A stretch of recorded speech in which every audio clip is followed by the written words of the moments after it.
Ce soir, je vais vous partager un passage. Donc, c'est le livre de Matthieu, chapitre 12, au verset 1 à 10. En ce temps-là, Jésus traversa des champs de blé un jour de sabbat. Ses disciples qui avaient faim se mirent à arracher des épis à manger. Les pharisiens, voyant cela, lui dirent: Voici, tes disciples font ce qu'il n'est pas permis de faire pendant le sabbat.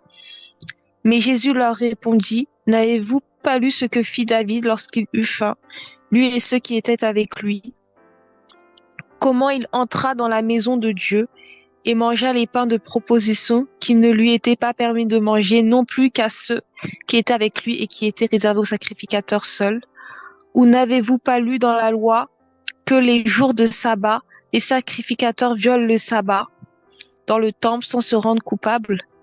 Or, je vous le dis, il y a ici quelque chose de plus grand que le temple. Si vous saviez ce que signifie « je prends plaisir à la miséricorde et non au sacrifice », vous n'auriez pas condamné des innocents, car le Fils de l'homme est maître du sabbat. Étant parti de là, Jésus entra dans la synagogue, et voici, il s'y trouvait un homme qui avait la main sèche, et ils demandèrent à Jésus: Est-il permis de faire une guérison les jours de sabbat? C'était afin de pouvoir l'accuser. Donc là, ce passage, ça nous explique très clairement que Jésus est maître du sabbat, que voilà, que il n'y a pas de jour particulier pour s'approcher de lui, être en sa présence. C'est pas dimanche le jour forcément où on doit le louer, le rendre gloire, Dieu, mais c'est vraiment en le rendre gloire au quotidien. Du lundi au dimanche, il faut glorifier Dieu à travers son Fils Jésus-Christ qui lui est le maître du sabbat. Le jour n'a pas d'importance. Ce qui compte, c'est notre foi en Jésus-Christ, c'est notre consécration et c'est notre cœur. Sans ça, on peut pas vraiment être dans la volonté de Dieu. Ça ne suffit pas d'aller le dimanche à l'église, s'asseoir, entendre l'enseignement, louer Dieu et ensuite sortir, rentrer chez soi. Non, il faut que cette foi-là qu'on a soit dans notre cœur et il faut que cette consécration, cette dévotion qu'on a pour Dieu soit en nous. Nous-mêmes, on est c'est le temple de Jésus-Christ, qui lui-même est maître du sabbat, il est maître de tout. Jésus-Christ doit être au centre de nos vies. Nous n'avons pas à chercher Dieu dans les églises, à chercher Dieu dans un jour particulier ou une lune particulière ou un moment particulier. Chaque jour doit être un jour consacré à Dieu, un jour dédié à Dieu pour le servir et pour faire sa volonté. Donc sur ce, vraiment que Dieu vous bénisse et voilà, c'est tout ce que j'avais à vous dire. Shalom mes frères et sœurs, dans Psaume 34, verset 10, qui nous dit: Craignez l'Éternel, vous ses saints, car rien ne manque à ceux qui le craignent. Et mon Dieu pourvoira à tous vos besoins selon sa richesse avec gloire en Jésus-Christ.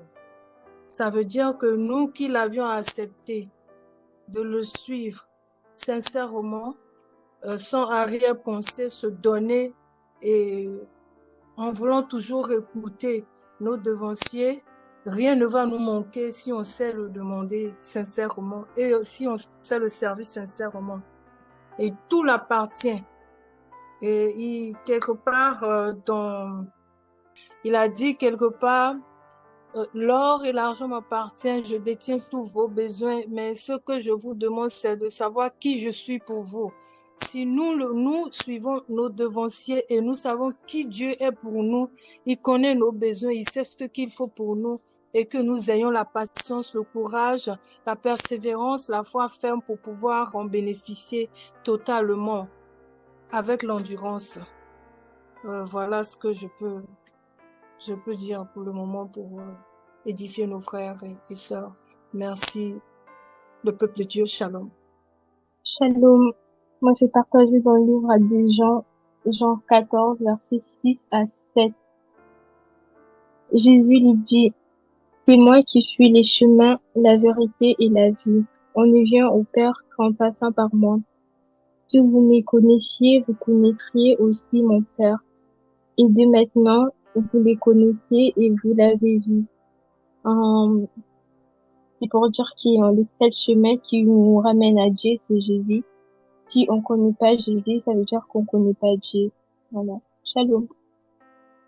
Amen, amen, gloire à Dieu. Je vais aussi partager, donc on va prendre Luc 16, à partir du verset 25. Donc on sait que c'est par rapport à cette histoire du riche et le pauvre. Donc on va prendre la partie 25. Hein, on sait tous que voilà, il y avait Lazare et puis le riche. Les deux sont morts. Donc il y a un qui est au sein d'Abraham, qui est le pauvre, et le riche, effectivement, il est dans le lieu de tourment. Hein, ça c'était l'histoire que Jésus-Christ avait donnée, hein, pour montrer qu'effectivement il y a réellement le lieu de tourment qu'on appelle l'enfer. Il y a effectivement aussi le lieu de repos. Voyez-vous, c'est le maître qui enseignait cela à ses disciples. Donc, nous sommes dans le cas où le riche, il se retrouve au lieu de tourment, l'enfer, et il va voir Lazare avec Abraham. Il va supplier Abraham voilà, on va lire à partir du verset 25. Donc, Abraham répondit, mon fils, souviens-toi que tu as reçu tes biens pendant ta vie et que Lazare a eu les maux pendant la sienne. Maintenant, il est ici consolé et toi, tu souffres. Alors, ce verset, c'est juste pour nous encourager à réaliser que l'enfer existe. À réaliser aussi que le lieu de repos existe. Voyez-vous? Donc, l'enfer existe. Maintenant, ceux et celles qui vont à l'enfer, c'est simplement ceux et celles qui n'ont pas appliqué la parole de Dieu, qui n'ont pas marché selon la parole de Dieu, qui ont renié la foi en Jésus-Christ. Voyez-vous? Donc ici, il dit, Abraham dit, maintenant il est ici consolé et toi tu souffres. 26, d'ailleurs, il y a entre nous et vous un grand abîme, afin que ceux qui voudraient passer d'ici vers vous ou de là vers nous ne puissent pas le faire. Bon, ça c'est juste une image, hein, pour montrer que, effectivement, il n'y a pas de relation entre l'enfer et le lieu de repos. Voyez-vous? Il n'y en a pas. Il n'y a pas de relation. C'est une image. Donc il n'y en a pas. Verset 28, c'est pour qu'il... Le riche dit, je te prie, 27, pardon. Le riche dit, je te prie donc, Père Abraham, d'envoyer Lazare dans la maison de mon père, car j'ai 5 frères. C'est pour qu'il leur atteste ces choses, afin qu'ils ne viennent pas aussi dans ce lieu de tourment. Verset 9, Abraham répondit, ils ont Moïse et les prophètes qui les écoutent. Voyez-vous? Donc ici, nous avons vraiment l'affirmation comme quoi l'enfer existe. Puisque ici, nous voyons un mort qui supplie Abraham de sorte à ce qu'il y ait des envoyés, des missionnaires. Voyez-vous? Mais Abraham va dire que non, il y a déjà Moïse qui est là-bas et des prophètes qui sont là-bas. Donc, qui les écoute? Donc, nous devons réaliser que c'est ça la condition. Nous devons écouter les prophètes, écouter ceux et celles que Dieu a oints, hein, les authentiques hommes de Dieu. Nous devons les écouter et suivre réellement la parole de Dieu. Voyez-vous, en faisant ainsi, nous échappons de façon naturelle au lieu de tourment. Voyez-vous, donc l'enfer existe. Verset 29, Abraham répondit, vers 30, et il dit, non, Père Abraham, mais si quelqu'un des morts va vers eux, ils se repentiront. Et 31, et Abraham lui dit, s'ils n'écoutent pas Moïse et les prophètes, ils ne se laisseront pas persuader quand même quelqu'un des morts ressusciterait. Voyez-vous, Abraham, il a affirmé cela. Il a affirmé cela, et à l'époque, je crois qu'il n'y avait pas encore des morts qui se ressuscitaient, voilà.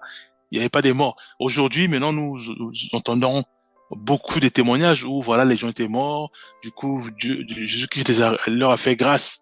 Ils sont revenus pour témoigner. Voyez-vous, pour ne pas qu'il y ait des raisons. Au moins, nous avons toutes les informations et effectivement, nous donnons Abraham raison, qui dit que s'ils n'écoutent pas Moïse et les prophètes, ils ne se laisseront pas persuader quand même quelqu'un des morts ressusciterait. Voyez-vous? Donc, nous devons réaliser que l'enfer existe. Et nous devons aussi réaliser que pour avoir accès à l'enfer, il ne faut surtout pas écouter les prophètes et la parole de Dieu. Mais ça, je nous les déconseille parce que l'enfer, c'est pas fait pour les chrétiens. C'est pas mis en place, ou bien c'est pas mis en place pour les chrétiens. Voyez-vous? Ou pour nous, non. Ça a été mis en place uniquement pour le diable, Satan et ses démons. Voyez-vous? Donc, nous devons réaliser que l'enfer existe et c'est pas un lieu qui n'est pas bon. C'est très hostile. Donc, nous devons rechercher à éviter d'aller là-bas. Et pour le faire, il y a simplement une orientation qui est simple, une orientation qui est, c'est pas contraignant, c'est simplement rechercher vraiment à connaître les lois du Seigneur, la parole du Seigneur, ses orientations, ses conseils de bon sens, et de les mettre en pratique, la parole de Dieu, c'est tout. En faisant ainsi, voyez-vous, Dieu nous épargne de l'enfer, du tourment. Prenons un autre verset, nous allons prendre Ésaïe 6, à partir du verset 8 jusqu'à 9. J'entendis la voix du Seigneur disant, qui enverrai-je et qui marchera pour nous? Je répondis, me voici, envoie-moi. Vous voyez, ici, nous savons tous que le diable travaille sur terre. Comment il travaille? Il passe par ses agents. Et c'est qui? Les agents du diable Satan. Ce sont les marabouts, les sorciers et sorcières. Ce sont ceux et celles qui ont des bouts de cristal, ceux et celles qui tirent des cartes, des tarots et autres, ceux et celles qui prophétisent ou qui sont des voyants, mais qui tirent leur force par l'esprit de Python.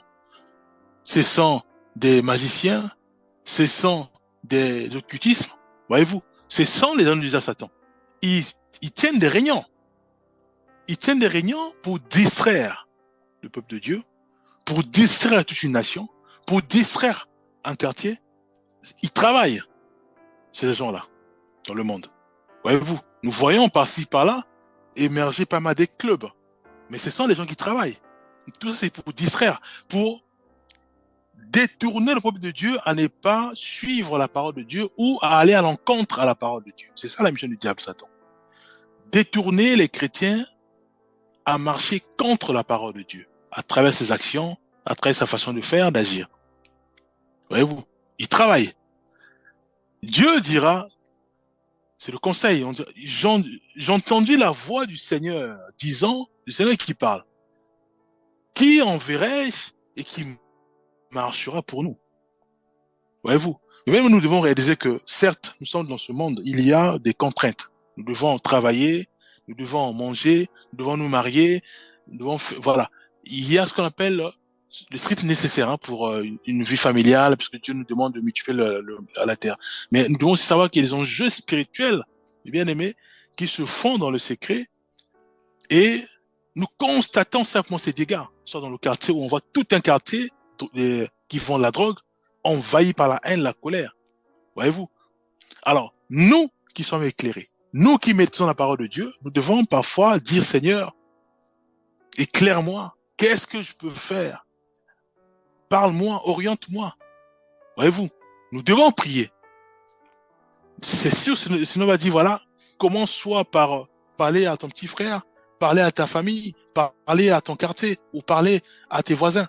Nous devons, mes bien-aimés, nous ne devons pas rester dans un coin et voir le quartier décimé par la drogue, par la violence, par les cigarettes, par la prostitution, par toutes sortes de choses. Sachant que nous avons la connaissance de la parole de Dieu, nous sommes éclairés. Voyez-vous, nous devons simplement prier en disant, Seigneur, équipe-moi, donne-moi la force, équipe-moi, fais-moi grâce, parle-moi, révèle-moi jusqu'à ce permet à ce que je puisse réellement poser une pierre à l'édifice. Voyez-vous, le Seigneur va nous parler, mais c'est pas à nous de prendre l'initiative. Nous devons demander au Seigneur. Voyez-vous, parce que là, il a entendu la voix. J'ai entendu la voix du Seigneur disant, qui enverrai-je? Et qui marchera pour nous? Voyez-vous? Qui enverrai-je? Et qui marchera pour nous? Mais c'est forcément ceux ou celles qui maîtrisent la parole de Dieu. Ceux et celles qui ont la connaissance parfaite de la parole de Dieu. Ceux et celles qui savent de l'ABC comment enseigner, comment exhorter et comment ramener une personne de l'état du lait jusqu'à la nourriture solide. Puisque ils ont toutes les billes, toutes les connaissances, toutes les stratégies pour faire. Voilà, nous, c'est à cela que Dieu crie. Il dit, qui enverrai-je et qui marchera pour nous? Voyez-vous, aujourd'hui, nous sommes tous d'accord que si nous voyons une personne qui ne connaît pas la parole de Dieu et que cette personne vient se confier à nous en disant que voilà, est-ce que vous pouvez m'éclairer sur la vie chrétienne? Mais c'est sûr que la plupart d'entre nous, nous avons cette capacité, cette connaissance que nous avons reçue du Saint-Esprit. En disant voilà, comment déjà par prier, en disant Seigneur, je m'abandonne à toi, conduis-moi, là, ce qu'on appelle la nouvelle naissance. Voyez-vous? Et après, elle s'imprègne de la parole de Dieu pour connaître les lois du Seigneur, pour connaître ses désirs, pour connaître. Et à ce moment-là, la puissance du Saint-Esprit a commencé à l'envahir, à le transformer davantage, et à ce moment-là, il passe au sol du baptême. Voyez-vous? Mais c'est des choses que nous disons tous. Mais nous sommes incapables de bouger, ou même de prier simplement en disant Seigneur, tu m'as tellement nourri, tu m'as tellement éclairé. Maintenant, je veux absolument poser une pierre dans l'édifice. Comme a fait David. David, il a tout réuni, il voulait construire la maison pour le Seigneur. Il avait le zèle, David. Mais il a prié, Dieu a dit quoi? Non, c'est pas à toi. Voyez-vous, il a prié quand même. Voyez-vous? Donc, il y a ce qu'on appelle la motivation, il y a la volonté, parce qu'il veut absolument construire la maison pour son Dieu. Voyez-vous? C'est ce que nous devons avoir comme attitude. Voyez-vous? Donc, nous avons acquis ce qu'on appelle la connaissance. Nous avons la connaissance. Maintenant, nous devons nous approcher du Seigneur en criant vers lui, Seigneur, nous voulons poser notre pierre à l'édifice. Maintenant, c'est à Dieu de nous parler. Ou il dira non, à ce moment-là, on arrête net. Ou il dira oui, commence par l'ABC ou par la nourriture solide. Voilà, nous. David, c'est ce qu'il a fait. Dieu lui a dit non, c'est pas à toi, puisque tes mains sont remplies de sang. C'est à ton fils. C'est lui qui va construire, qui va bâtir une maison. Mais pas toi, parce que toi, tu es rempli, enfin, ta main est remplie de sang. Mais David avait tout, il avait tout mis en place, il avait tout, il avait les poteaux, il avait tout. Voilà, nous, bien-aimés. Le Seigneur dit, j'entendis la voix du Seigneur, disant, qui enverrai-je et qui marchera pour nous? Le Seigneur cherche réellement des bien-aimés qui marchent pour lui avec intégrité et avec fidélité. Voilà, nous devons nous examiner. Si aujourd'hui, nous entendons cette voix-là, la réponse, elle est simple. Est-ce que nous aurons cette courage de dire au Seigneur, me voici, envoie-moi? Puisque nous allons nous examiner. Ah, mais moi, je vais aller exhorter les autres. Sachant que moi-même, en moi, j'ai la haine, j'ai la colère, je marche dans l'impureté, je marche dans la fornication, je marche dans l'adultère, je marche dans la tricherie, dans tout ce qui est dissimulation. Voilà, nous. Alors, si c'est le cas, bien aimé, nous sommes encore très loin. Nous devons nous dépouiller de tout ça. Voyez-vous, parce que la barre, elle est haute. La barre, c'est quoi? C'est d'arriver à dire au Seigneur que tu m'as éclairé, je suis éclairé, je veux poser une pierre à l'édifice. Et écoutez, Dieu me dit, voilà, vas-y. Voyez-vous? Or, pour arriver à dire au Seigneur que tu m'as éclairé, mais je dois déjà examiner ma vie, nettoyer littéralement mon corps, mon âme, mon esprit, de la haine, de l'amertume, de la sorcellerie, de toutes sortes de choses, bien aimés. qui n'ont pas le Seigneur. Parce que le Seigneur veut absolument avoir une sœur, un frère qui marche dans la fidélité et dans l'intégrité, dans la pureté, dans la sanctification. Bien-aimés, voyons-nous. Et à ce moment-là, on doit maintenant avancer vers le Seigneur pour dire, Seigneur, tu m'as tellement éclairé, tu m'as aidé. Aujourd'hui, je suis encore dans l'école du Saint-Esprit qui me prépare davantage, mais je suis là, envoie-moi. Voyez-vous? Et le verset 9, qu'est-ce qu'il dit? Il dit alors. Alors, si le Seigneur commence à dire, il commence à reprendre en disant, il dit alors, ça veut dire qu'il a d'abord jaugé. Il a pesé. Il a mis dans la balance. Il a dit, oui, ma fille, elle est prête. Pour ne pas dire que tu as été trouvé léger sur la balance. Voyez-vous, nous devons éviter ça. Donc là, il dit que non, mon fils, il est prêt. C'est là, il va dire, va et dis à ce peuple, vous entendrez et vous ne comprenez point. Vous verrez et vous ne saisirez point. Voyez-vous, la mission est donnée. Pourquoi? Parce qu'il y a eu un bien-aimé qui s'est examiné, il s'est dépouillé de tout. Donc il est sérieux, bien-aimé. Il joue plus là, il n'y a plus la distraction. Il est sérieux. Il s'est dépouillé de tout pour laisser que le Saint-Esprit continue à le préparer puissamment. Et à ce moment-là, il vient vers le Père et il entend la voix. Voyez-vous, il entend la voix et il dit maintenant au Seigneur, me voici, envoie-moi. Et le Seigneur l'examine, il le pèse, il fait tout. Il voit qu'il est prêt. Et à ce moment-là, il va l'envoyer, il va donner la mission. Bon, le bien-aimé. Mais le diable travaille, donc nous devons aussi prier le Seigneur afin que le Seigneur puisse nous utiliser puissamment et que nous puissions travailler de sorte à ce que nous puissions plus écouter ces genres d'histoires du riche où il est au lieu de tourment. Nous devons travailler pour notre peuple, pour notre quartier, de sorte à ce que la parole de Dieu soit assise dans les cœurs de nos bien-aimés qui sont dans notre quartier, qui sont dans nos départements, qui sont dans nos régions, qui sont dans nos nations, qui sont dans nos sous-régions. Voilà, nous bien-aimés. Parce que je tiens à partager, nous allons prier, Villeur. Père, nous te rendons grâce, nous te bénissons pour ton amour. Merci parce que c'est toi qui nous bénit. Nous te rendons grâce pour notre sœur Roselore, pour notre sœur Maltide, pour notre sœur Aïssa, pour ma vie aussi. Fais-nous grâce, Père, de garder tout cela dans notre cœur et de mettre tout cela en pratique. Aide-nous, Père. Aide-nous car nous sommes faibles. Mais nous croyons que toi seul, Père, toi seul, qui va encore nous équiper, nous préparer, nous transformer. Nous croyons. Au nom puissant de Jésus-Christ, nous avons ainsi prié. Amen.